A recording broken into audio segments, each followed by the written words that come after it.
I stand here on behalf of the Nationalist Congress Party in support of the Central Universities Amendment Bill 2023.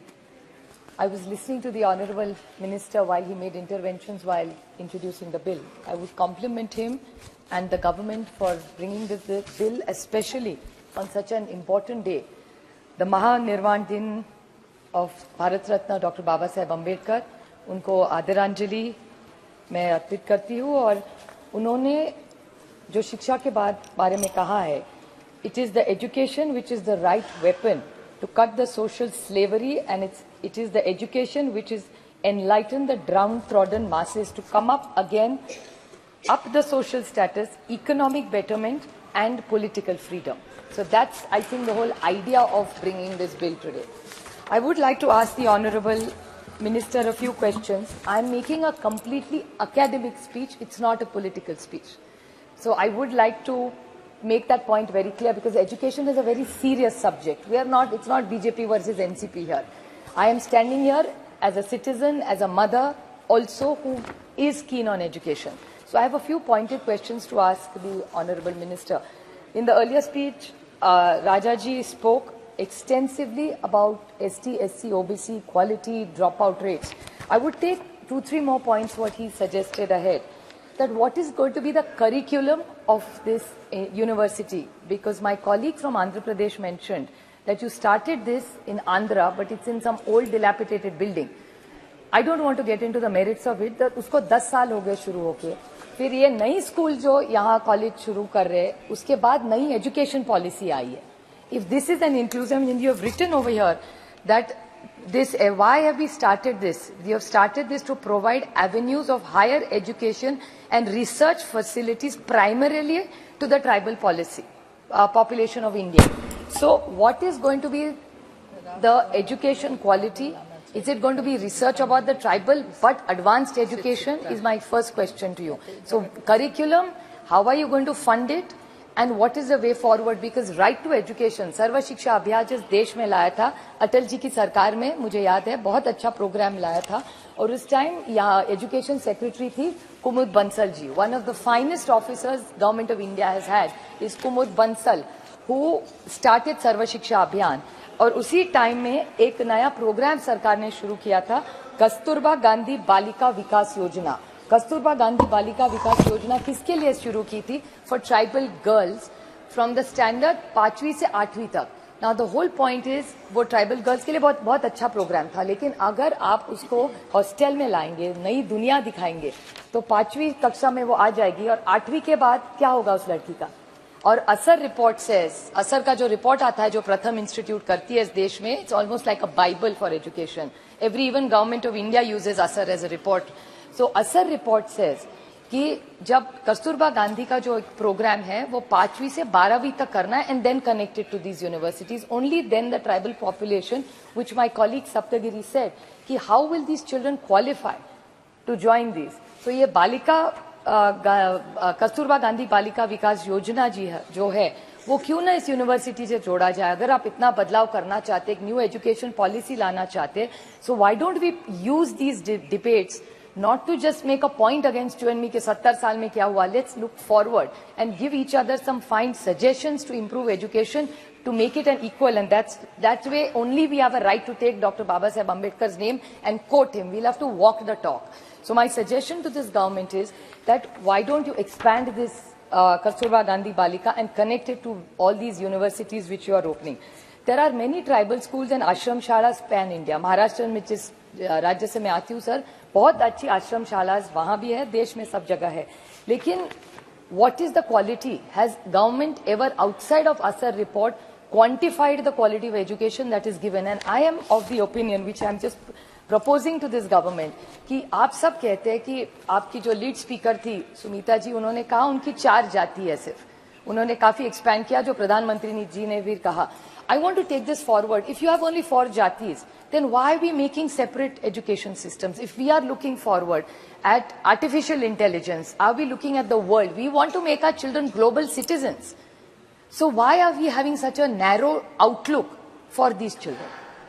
RTE आप ही मेरे ख्याल से मनमोहन सिंह जी के सरकार ने लाई थी. 25% children in an RTE go to private schools on subsidized. So वहाँ जात धर्म नहीं देखा जाता sir. So if it's a elite school as we call it, नहीं तो DPS हो या कोई भी बड़ी स्कूल इस देश में हो, उसमें RTE की 25% सीट्स रखी जाती है. So why not make these children include in these also? So they come into the main highway. Why should they be left aside, aloof in a tribal school? Why do you remind them every day कि तुम tribal बच्ची हो और तुमको tribal ही करना है? Why? In a global citizen, you want to make, how will technology help this child? Why not make it inclusive? I'm just suggesting, I'm not taking away from the intent of the government. The intent may be very good, but with technology changing, with mobile which has given us so much power in our hands now, why not find a way, a better way? Right now maybe, but in 5-10 years, this idea may be completely obsolete. And why not make this Central University for Tribal as a research institute? Whoever wants to, ऐसा नहीं है कि tribal बच्चों ने ही tribal का करना चाहिए, दूसरा भी कोई चाह सकता है कि मैं ट्राइबल के लिए सीखूं. So if you want to really keep their values, their traditions, why should only a tribal learn Warli painting? Why can't somebody else who's a wonderful artist learn tribal Warli painting? Or learn their languages, their cultures? Anybody who may want to do a scholarship or a PhD on tribal lives of India and map all of them. So I'm just making a larger point today here that what is this government's point? I will not repeat points, but I want to make 2-3 quick questions. That all the ST-SCs, you get national overseas scholarship schemes. The reply which the government has given is there are restrictions on topics. Here you want the tribal girl or the boy to fly. If you want them to fly and become global citizens, then why are restricted subjects? If you're opening it, open, bada dil karke kol diya. Let them fly all over the world. Why can't we give them an opportunity? Why is there restriction on subjects? Then again, the stipend given to them. That proposal has been sent by the Social Justice and Department and the committee, but the Finance Ministry has not approved it. What is the allocation? There is a lot of scholarship allocations given. Have you given all of them? Because states don't get these allocations. I think one of my colleagues talked about Eklavya schools. Has anybody assessed the Eklavya schools of what is the quality of education in Eklavya schools? It's not quantified anywhere. We have to constantly go back to the Asar report, which Pratham does. Now, Pratham is an outsider. You are the real insider. Or then you take help from Pratham, which is a wonderful NGO, and improve your Eklavya schools. It's no point just announcing new lovely schemes when the old schemes are not giving us results that we are looking for. The other thing about vacancies, and I think the dropouts, a lot of people have said, so I will not repeat the point. But I would like to ask one more question. That when we are looking at education with the new education policy, making it inclusive, modernizing using technology, want our tribal children, the President of India, as your lead speaker said, she's so proud of her, and there are many members who are tribals here and who have been in the past, who on their merit have done extraordinarily well. I mean, even Mr. Gavit, who just spoke, is a highly qualified member of parliament from Maharashtra. We are very proud of him. My question to you is, UGC is an independent body according to the best of my knowledge. Now, UGC has come up with a new policy which has a selfie points. Now, why are colleges looking at selfie points? I mean, I send my children to college, पढ़ाई करने के लिए, selfie निकालने के लिए नहीं मैं बच्चों के साथ भेजती. UGCs are very serious. It decides my child's future. This selfie point, Rudy ji, I would like to expand since he's asking me. UGC has taken out an order that colleges in India should make photographs of selfie points with the Honorable Prime Minister's photograph in the background. That's the explanation. I did not want to say it because I have very high regard. He's not only your Prime Minister, he's my Prime Minister also. So I was trying to keep this point away. But really, I don't send my child to learn how to take a selfie to school. Don't politicize. That is a bad. It's UCC. I have it. I can put it on. I can table it. I can table it. I can table it. It's in the news. 2nd of December. I'm happy to yield. I'm happy to yield. I'm happy to yield. Minister is replying. Minister is replying. I'm happy to yield. Answer will be given in due time. Answer will be given in due time. It does not require to repeat again. And it is the Prime Minister's photograph, and students are being encouraged.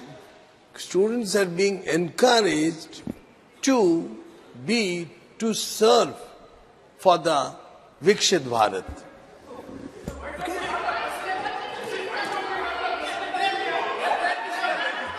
UGC order is Sir, what is it? Sir, he is confirming it. हो गया Madam, Sir, I was trying to be Madam, as dignified why don't- about it. one He is second. confirming it. why don't we Shri have Rajiv Pratap Rudy why don't we have ji the President of India? But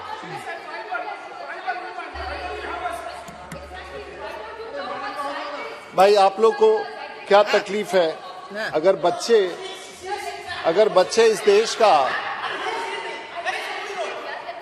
इस देश का अगर प्रधानमंत्री जी के साथ कहीं भी photo खिंचवाना चाहते तो आपको क्या तकलीफ है?